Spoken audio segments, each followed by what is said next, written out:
নমস্কার সকলকে, চলে এসেছি আরেকটি নতুন ভিডিও নিয়ে। ইউটিউবে যখন আমার প্রথম ভিডিও করা তখনই ভেবেছিলাম যে প্রোডাক্টগুলো একদমই নিজে ব্যবহার করে ভালো লাগবে সেই প্রোডাক্টগুলোই সকলের সাথে শেয়ার করে নেব, তার বাইরে কিছুই নয়। এবং যেটা ব্যবহার করে কোনো রেজাল্ট হবে না, ইউজলেস প্রোডাক্ট, সেই প্রোডাক্টগুলো রিভিউ করে দেব, যাতে মানুষের নিজের কষ্টে অর্জিত টাকাগুলো নষ্ট না করে ভুল ভেবে। আমার মতোই আমিও তো কিনে ফেলেছি, তাই ব্যবহার করে নিয়েছি, কিন্তু কোনো এফেক্ট পাইনি। সেই প্রোডাক্টগুলো কিন্তু আমি রিভিউ করলেও নেগেটিভ কথাটাই বলবো, তো সেই উদ্দেশ্য নিয়েই আমার রিভিউ করা। কিন্তু এটা নেগেটিভ পর্যায়ে ফেলা যাবে না। শমিজ ক্যান প্রোডাক্ট ফেয়ারি সেরাম, এটা একটা নতুন গেট আপে এসছে, আগে এই গেট আপে ছিল না, যদিও আমি এটা অনেক দিন ধরেই ব্যবহার করছি। একটা বোতলের মধ্যে এটা থাকতো। Brighten and hydrate the skin and remove dark spots from the skin, 100 ml of product that costs 225। খুব বেশি দামি এরা নয়, বাজেট ফ্রেন্ডলি প্রোডাক্টগুলো করে। এই প্রোডাক্টটার ব্রাইটনেসের ব্যাপারে আমি বলতে পারবো না, সেরকম কিছু আমি দেখিনি, তবে হাইড্রেশনের ব্যাপারে বলবো। এটা স্কিনকে ভীষণভাবে হাইড্রেটিং এফেক্ট দেয়, স্কিনকে ভীষণভাবে হাইড্রেট রাখে অল ডে লং। সকালে একবার, রাত্রে একবার, দুবার ব্যবহার করা যেতে পারে, প্রয়োজনে 3বারও ব্যবহার করা যেতে পারে। চলুন দেখে নিই এটার ইনগ্রেডিয়েন্ট লিস্টটা।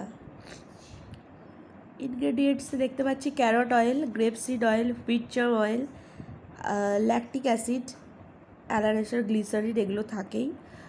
বাকি carbomer, rose oil, aqua base.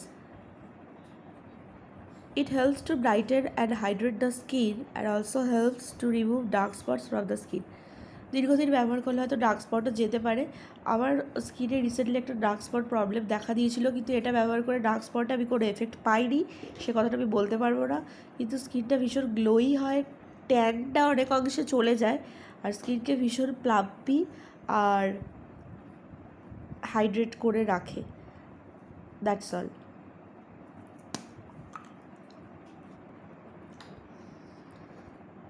প্রোডাক্টটা আমি দেখাচ্ছি, নতুন গেট আপে এসছে। এটা একটা পাম্পের মধ্যে দিয়েছে এরা,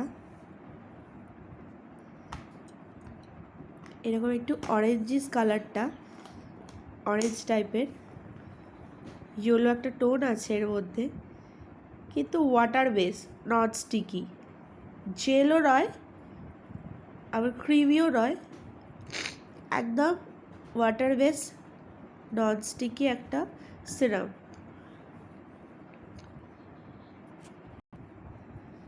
সকালে আউটডোরে বেরোনোর আগে টোনার ব্যবহার করার পরে এই সিরামটা ব্যবহার করলেই এনাফ, যারা অয়েলি স্কিন পিপল তাদের জন্য। ন্যাচারালি একটা গ্লো দেবে, আর কোনো জেল বেস ক্রিম কিচ্ছু লাগানোর দরকার নেই। আমি যেটা করি, আমার স্কিনটাও ভীষণ অয়েলি প্যাচপ্যাচেই থাকে, তো গরমকালে টোনার দেওয়ার পরে এটা দিয়ে দিলে এনাফ, তারপরে সানস্ক্রিন দিয়ে বাইরে বেরিয়ে গেলেই হবে। সেক্ষেত্রে আমি একটা টিন্টেড সানস্ক্রিন ইউজ করি। টিন্টেড সানস্ক্রিনগুলো একটু ফাউন্ডেশনের মতো এফেক্ট দেয়। ল্যাকমির টিন্টেড সানস্ক্রিন ম্যাট SPF 50+++, যেটা সেটা ব্যবহার করা যেতে পারে। তো দ্যাটস অল। ভীষণ ডিউই একটা লুক দেয়। তো থ্যাংক ইউ সো মাচ সকলকে ভিডিওটা দেখার জন্য। প্রোডাক্টটা ব্যবহার করবে যাদের স্কিন খুব শাইনি নয়, গ্লোই নয়, মুখটা হয়তো গ্লো চাইছে, একটা গ্লো মুখে আসুক, সেজন্য কিন্তু এই প্রোডাক্টটা ব্যবহার করা যেতে পারে। ইনস্ট্যান্ট গ্লো তো দেয়ই, সেই সাথে আস্তে আস্তে ব্যবহার করার পরে মুখের মধ্যে না একটা বেশ শাইনিং গ্লোই একটা ফেস দেয়। আমার মুখটা কিন্তু সেই রকমই। ধন্যবাদ সকলকে ভিডিওটা পুরোটা দেখার জন্য। যদি কোনো তথ্য মিস করে গিয়ে থাকি বা কারোর প্রয়োজন হয়ে থাকে কিছু, কমেন্টে জানাবেন। অবশ্যই আমি চেষ্টা করব প্রত্যেকের কমেন্টে রিপ্লাই দেওয়ার। ধন্যবাদ সকলকে, সকলে ভালো থাকুন, সুস্থ থাকুন।